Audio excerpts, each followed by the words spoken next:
L'invité de la matinale. KTO Radio. Stanislas à Paris, lycée Averroès, à Lille, l'Immaculée Conception à Pau. Les polémiques de ces derniers mois autour des établissements privés sous contrat sont nombreuses. Difficile dès lors d'y voir clair sur le principe de laïcité dans la loi ou encore le cadre légal du financement de l'enseignement privé. On fait le point ce matin avec un invité qui plaide sur ces questions. Antoine Fourret, bonjour. Bonjour monsieur. Merci d'être avec nous sur KTO Radio ce matin. Je vous présente aux auditeurs et aux auditrices. Vous êtes avocat spécialisé en droit de l'éducation dans le cabinet Nausicaa Avocat à Paris.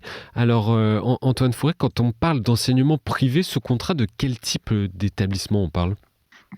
Alors, quand on parle d'enseignement privé sous contrat, on peut parler de deux choses finalement, parce que vous avez deux types de contrats possibles pour un établissement privé avec l'État. Vous avez ce qu'on appelle le contrat d'association, ce qui est en règle générale ce qu'on dénomme par enseignement privé, et les établissements qui ont simplement un contrat simple. La grande différence, c'est sur le contenu pédagogique. Les établissements privés sous contrat doivent respecter le programme de l'éducation nationale, les quotités horaires à 100%, alors que les établissements privés sous contrat simple ont une certaine marge d'appréciation. Par exemple, ils ont une amplitude de 20% pour modifier les horaires de classe ou pour modifier une partie du programme de l'éducation nationale. Donc vous avez un peu plus de liberté. Évidemment, vous avez donc un peu moins de subventions également. Il existe aussi des établissements hors contrat, des écoles libres, on les appelle souvent. Quel est le distinguo avec les écoles privées sous contrat ? Alors la grande différence, ça va être par rapport au contenu pédagogique et au volume horaire. C'est-à-dire, comme je vous le disais, dans le contrat d'association, on est obligé de respecter le programme de l'éducation nationale. Dans le contrat simple, il y a une petite adaptation. Dans le hors contrat, c'est l'inverse. On fait à peu près ce qu'on veut. Quand je dis on fait ce qu'on veut, c'est-à-dire qu'on est libre dans la création du projet pédagogique. En revanche, évidemment, le rectorat, y compris pour les écoles hors contrat, a un contrôle pédagogique. Et quand c'est du grand n'importe quoi, ou pire des cas d'escroquerie, il n'y a pas vraiment d'enseignement ou ce genre de choses, évidemment, le rectorat peut saisir le recteur pour qu'il prononce la fermeture de l'établissement. Et comment on sait si l'établissement est un contrat simple, comme vous disiez, ou un contrat qui doit respecter totalement, par exemple, le programme de l'éducation nationale ? Il faut demander le contrat à l'établissement concerné. D'accord. Le contrat, en général, ils ne le donneront pas. L'État est censé le donner, mais ils doivent donner cette information. Alors, dans le cadre de la loi, Antoine Fourret, quelles sont les obligations auxquelles sont soumises les établissements privés sous contrat ? L'établissement privé sous contrat, en soi, sur vraiment tout le parcours pédagogique de l'élève, ils sont soumis aux exactes mêmes règles qu'un établissement public. En revanche, l'établissement privé peut aller au-delà de ces obligations. C'est-à-dire qu'une fois qu'on a fait les horaires de mathématiques, d'histoire-géographie, etc., on peut proposer un cours additionnel, pas forcément facultatif, qui serait, je sais pas, moi, un cours par exemple de sciences économiques en 6e, ce qui normalement n'a pas lieu. Et également, et là pour le coup uniquement de manière optionnelle, sans ça on enfreint la liberté de conscience, on peut également proposer des cours qu'on pourrait appeler de catéchisme, mais qui doivent être optionnels et ne surtout pas être imposés à tous les élèves. Donc là on rentre un peu dans toutes les questions de laïcité par rapport au cours de catéchisme, mais justement, que dit la loi dessus ? Peut-on parler de religion, donc avoir du caté, comme vous dites, sous contrat ? Est-ce qu'on peut proposer de participer à une messe durant le temps scolaire, par exemple ? Voilà, alors tout est dans la sémantique. On peut proposer de participer à une messe. D'accord. Là-dessus, il n'y a pas de difficulté. En revanche, il ne faut pas que dans le fonctionnement de l'établissement, que ce soit habituel ou sur un événement ponctuel, le fait d'aller à la messe ou ne pas aller à la messe crée une distinction entre les élèves. Ça peut pas être, il y a une messe qui est optionnelle, ceux qui y vont derrière, on a une super réception et une excursion, je sais pas, au château de Versailles, etc. Et les autres, vous restez en salle de permanence. Ça, ce serait considéré comme une sorte de pression religieuse. En revanche, le fait de dire on organise une messe pour Pâques et pour les élèves catholiques, il y a des cours de catéchisme pour préparer à la première communion, à la confirmation.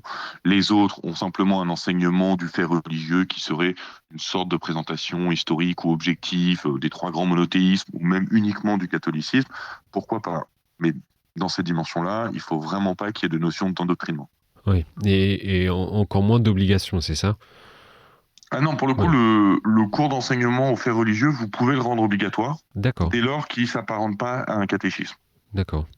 Les établissements privés ont l'obligation, vous l'avez dit, d'appliquer le programme de l'éducation nationale, mais possèdent toutefois une liberté pédagogique. Qu'est-ce que ça veut dire? Oui, alors la liberté pédagogique, si vous voulez, c'est comment on met en œuvre ce contenu. Donc, en règle générale, dans le plan de l'éducation nationale, c'est assez précis. On vous dit quelle méthode pour apprendre à lire, quelle méthode pour apprendre à faire des divisions, etc., etc.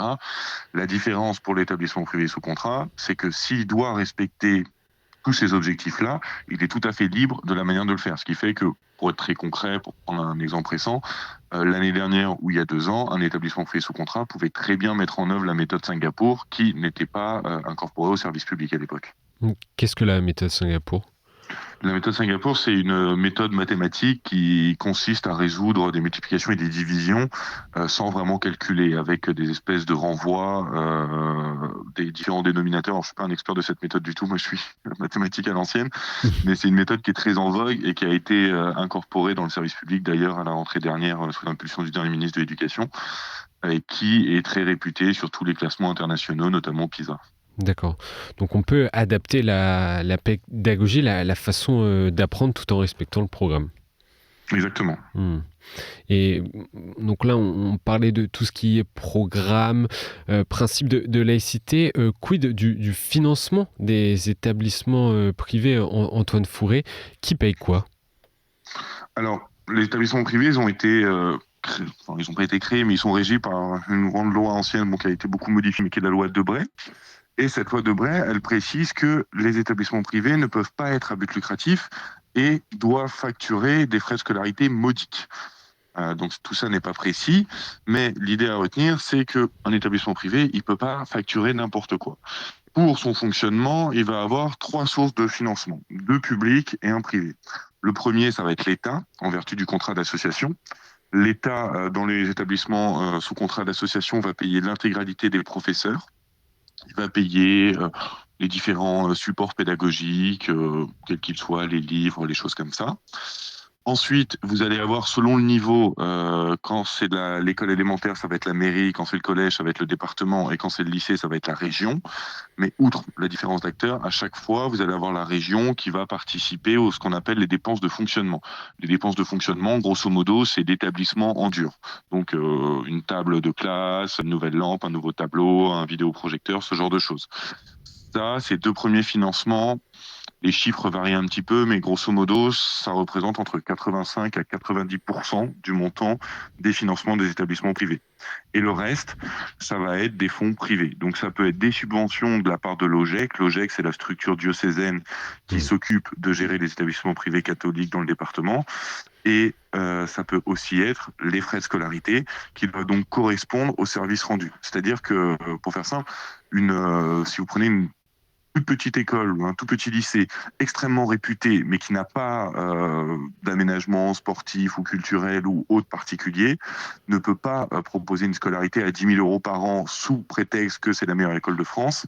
Et à l'inverse, une école qui ne serait pas forcément exceptionnelle, mais qui aurait, pour prendre une caricature, 3 pistes d'hélicoptère, 2 pistes de karting, 5 piscines olympiques, 8 cours de tennis, eux, ils pourraient facturer 10 000 euros dès lors que ça sert à couvrir l'entretien de ces différents aménagements.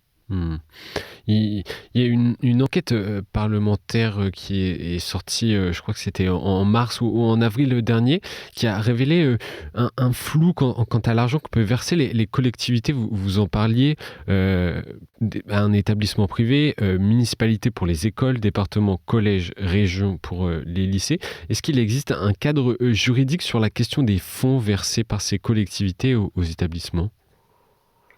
Oh oui, il y a un régime juridique assez précis. Alors, quand on dit assez précis, évidemment, il n'y a pas un chiffre et une référence en face de chaque élément possible. Mais en soi, il y a un principe d'égalité. Donc, l'État, par les rectorats, pour le coup, et là, vous parlez des collectivités, mais c'est le même principe, elles doivent financer à la même hauteur chaque établissement de leur secteur. D'accord. Évidemment, proportionnellement aux différences d'élèves notamment. C'est-à-dire que si vous avez 100 élèves issus de telle région et que l'autre établissement en a 300, forcément ça va être un rapport de 1 à 3 parce que les collectivités ne financent que pour les élèves issus de leur périmètre. Mmh. Mais donc néanmoins, il y a quand même des contrôles et c'est vérifié, toutes ces subventions données et ces répartitions? Alors juridiquement oui, dans les faits, la Cour des comptes avait l'air de dire dans son rapport de l'année dernière que les contrôles financiers étaient quand même extrêmement rares. Nous, je vous avoue qu'on a une vision assez banque sur le sujet parce qu'on voit que les gens qui ont eu des problèmes en cas de contrôle. Les gens qui ne sont pas contrôlés, on les voit jamais. Mais d'après la Cour des comptes, on parle quand même de très peu de contrôles, notamment financiers et administratifs. D'accord, ça c'est ce qu'a dit la Cour des comptes. Antoine Fouret, on se rend bien compte à chaque fois qu'on parle de l'école publique, de l'école privée, ça cristallise un peu les tensions. Pourquoi les débats liés à l'enseignement catholique continuent-ils à être justement des sources de tension en France? Il y a différentes raisons. Il y a notamment des raisons politiques qui consiste à penser que les établissements privés ont tendance à attirer les meilleurs éléments du système éducatif public et que donc d'un point de vue mixité sociale académique, si j'ose dire, c'est mauvais pour l'enseignement public puisque vous avez tous les bons qui finissent dans le privé et tous les autres qui restent ensemble dans le public. Il y a aussi la question de la mixité sociale plus sociale en fait finalement où il y a beaucoup de suspicions sur le fait que les établissements privés, notamment confessionnels, mais pas que, font une forte discrimination à l'entrée. Alors quand je dis discrimination, c'est pas forcément au sens de la loi de 2008, mais les établissements privés, comme d'ailleurs pour les élèves comme pour les enseignants, ont toute latitude pour décider qui fréquentera l'établissement. Et ça, c'est vrai que d'un- dans une certaine approche politique du droit de l'éducation, ça peut heurter certaines personnes qui considèrent que, bah voilà, quand vous êtes dans le public, vous avez une zone de résidence, vous avez une école de secteur et vous devez y aller, peu importe qu'elle soit bonne, pas bonne, par qui elle est fréquentée, etc. Ce qui est censé participer au vivre ensemble, ce qui n'est pas tout à fait le cas avec les écoles privées puisqu'il n'y a pas de sectorisation. Mmh. Et ne Après, il y a quelques autres éléments, mais je ne sais pas si c'est à ce point déterminant. Mais sans rentrer dans le détail, vous avez eu des options de choix de carrière. Récemment encore, avec le choc des savoirs, on a proposé aux enseignants d'assurer plus de cours contre rémunération de manière optionnelle. Dans le privé, la plupart des professeurs ont dit oui. Dans le public, la plupart ont dit non. Ce qui fait que, par exemple, certains enseignants du privé à niveau et qualification égale sont mieux rémunérés que dans le public. Mais si vous voulez, c'est pas parce qu'ils sont dans le privé, c'est uniquement parce qu'ils assurent plus de cours. Mmh. Une dernière question, Antoine Fouret, la liberté d'enseignement est garantie aujourd'hui aux parents entre, ils peuvent choisir le public, les écoles privées sous contrat, hors contrat, on n'en a pas parlé, mais même ils peuvent choisir l'école à la maison. Est-ce que cette liberté d'enseignement pourrait-elle être menacée un jour? Bah, les plus ou moins dans la mesure où là vous évoquiez l'école à la maison, par exemple, c'est un régime qui est séculaire, hein, qui date depuis la moitié du 19e siècle. Il y a 3 ans, il y a eu une réforme pour l'interdire sous forme déguisée.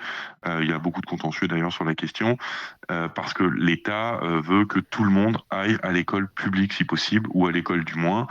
Donc là-dessus, c'est assez compliqué. Ensuite, sur les écoles privées, pour l'existence, c'est pas forcément très gênant, mais en revanche, c'est très difficile aujourd'hui de réussir à ouvrir une école privée en présentiel, que ce soit sous contrat simple ou sous contrat d'association.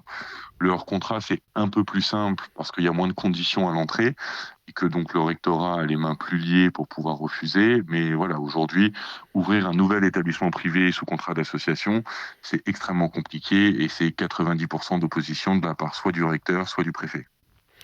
Ok, bon, en tout cas, merci beaucoup Antoine Fouret pour tous ces éclaircissements, toutes ces précisions qui ne sont pas forcément toujours simples dans le cadre de la loi à saisir pour les personnes qui n'ont jamais étudié le droit. Merci beaucoup encore une fois. Je rappelle que vous êtes Je vous en prie. avocat spécialisé en droit de l'éducation dans le cabinet Nausicaa Avocat à Paris. Bonne journée à vous.